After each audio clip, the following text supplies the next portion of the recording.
যোৰহাটৰ পৰা মাজুলী কমলাবাৰী ঘাটলৈকে থকা পথটো ভাৰত চৰকাৰৰ ৰাষ্ট্ৰীয় ঘাইপথ মন্ত্ৰালয়ে ঘোষণা কৰাত উৎফুল্লিত মাজুলীবাসী।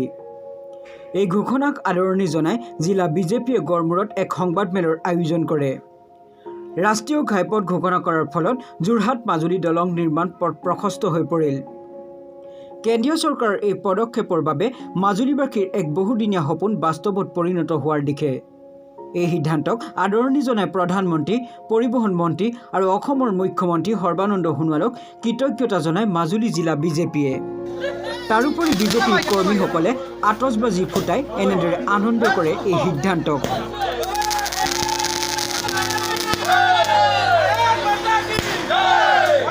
অতি আনন্দিতৰ দিন আৰু গৌৰৱৰ দিন।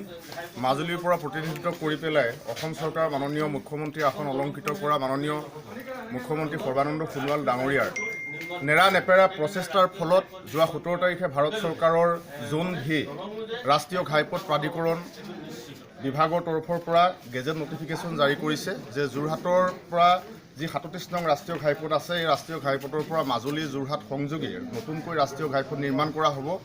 আৰু আপোনালোকে এটা কথা জানে, যিহেতু আমিও জানো যে এখন ব্ৰহ্মপুত্ৰ নদীৰ ওপৰত বৃহৎ দলং নিৰ্মাণ কৰিবলৈ যাওঁতে ভাৰত চৰকাৰৰ পথ পৰিবহণ বিভাগৰ মন্ত্ৰণালয়ে যেতিয়া কাম হাতত লয়, তেতিয়া সেই দলংখনৰ লগত ৰাষ্ট্ৰীয় ঘাইপথ সংযোগ থকাটো নিতান্তই প্ৰয়োজন। এই কথা 2015 চনৰ 1 মে তাৰিখে মাননীয় পথ পৰিবহণ বিভাগৰ মন্ত্ৰী নীতিন জয়ৰাম গাডকাৰী ডাঙৰীয়াই যোৰহাট আৱৰ্ত ভৱনত এই কথা আমাক অৱগত কৰিছিল।